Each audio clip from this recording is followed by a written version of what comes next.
আসসালামু আলাইকুম রহমতুল্লাহি ওয়া বারাকাতুহু। আজকের ঝড়ে আমাদের কি ক্ষয়ক্ষতি হলো একটু দেখেন। রাত্রে প্রচণ্ড ঝড় হয়েছে আমাদের এখানে। এই যে আমাদের জমির পাশে একটা আমাদের খাবারের জন্য বাড়িতে ছোট্ট করে একটা জানলা দেওয়া হয়, যে জানলাটা ভেঙে একেবারে শেষ হয়ে গেছে, চুরমার হয়ে গেছে। এই যে দেখতে পাচ্ছেন আপনারা, এখানে আমরা ওই সিজনালি সবজি এগুলো আবাদ করে থাকি। আপনারা জানেন, ইতিপূর্বে আপনাদেরকে আমরা এই ভিডিওগুলো দেখাইছি। এই যে ভেঙে একেবারে শেষ হয়ে গেছে।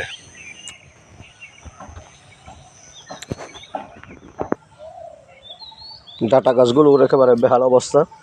এই যে দেখতে পাচ্ছেন, একেবারে ঝড়ে উলট পালট হয়ে গেছে একেবারে এখানে। এরপরে দেখেন আমাদের, এরপরে এই যে ভুট্টার জমিগুলো দেখেন, ভুট্টা গাছ একেবারে শেষ হয়ে গেছে ভুট্টা গাছগুলো। সকালবেলায় এসে জমিতে এসে একেবারে মনটা খারাপ হয়ে গেছে। তারপর আল্লাহর হাজার শুকরিয়া, আমাদের পাশের জমি ভালো আছে। ওই যে ভেঙে পড়ছে তারপরের থেকে আমাদের পাশের জমি একেবারে গাছ একেবারে ভেঙে গেছে। কত গাছ এগুলো মাত্র ভুট্টার বাদি আসতেছিল।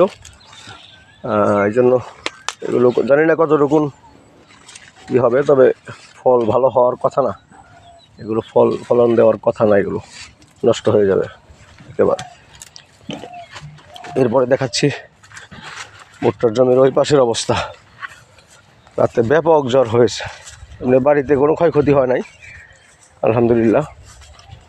ওই ভুট্টার জমিটা একেবারেই শেষ হয়ে গেছে। এই যে দেখেন,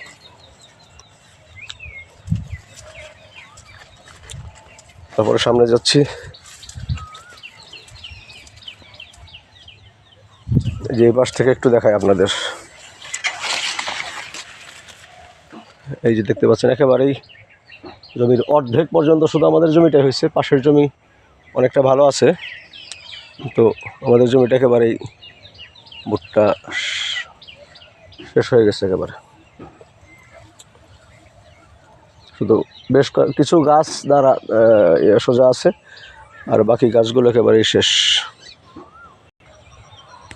এই যে এই জমিটার ভিতরে এখানে মিষ্টি লাউ বা মিষ্টি কুমড়া, এটার আবাদ করা হয়েছে। ঝড়ে একেবারে উলট পালট করে দিছে একেবারে ঝড়ে। এই যে দেখেন গাছের অবস্থা, এই যে সোজা গাছ বেঁকা করে ফেলেছে একেবারে, মানে এদিকের গাছ ওদিক করে ফেলছে ঝড়ে একেবারে। আলহামদুলিল্লাহ লাউ গাছগুলোর অবস্থা অনেক চমৎকার।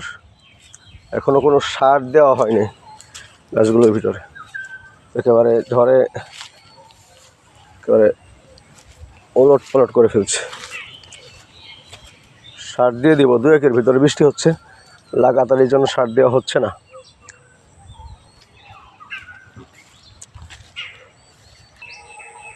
এই যে হলো ঘাসের জমি আমাদের, এর আগেও দেখিয়েছি ঘাসের জমি। কালকে ঘাস কেটে গেছে, কিছু কেটে রাখছি, কিছু কিন্তু নিতে পারি না, বিকেল হয়ে গেছিলো। ঘাসের জমির তেমন ক্ষয়ক্ষতি হয় নাই মনে হয়, ঘাসগুলো সোজাই আছে। এখানে নেপিয়ার পাকচং ঘাস এবং জারা ঘাস আছে, দুইটা একসাথেই বলছি।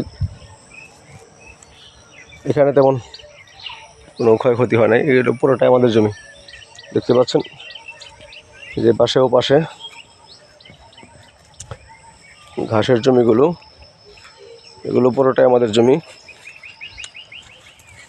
এই যে এগুলো সম্পূর্ণ ওই দেখা যাচ্ছে, ওই যে পর্যন্ত সম্পূর্ণ বড় একটা প্লট। এখানে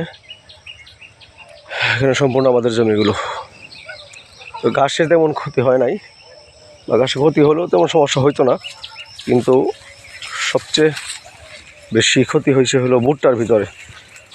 অর্ধেক জমি ভুট্টা একেবারে শেষ হয়ে গেছে। তো দোয়া করবেন সবাই।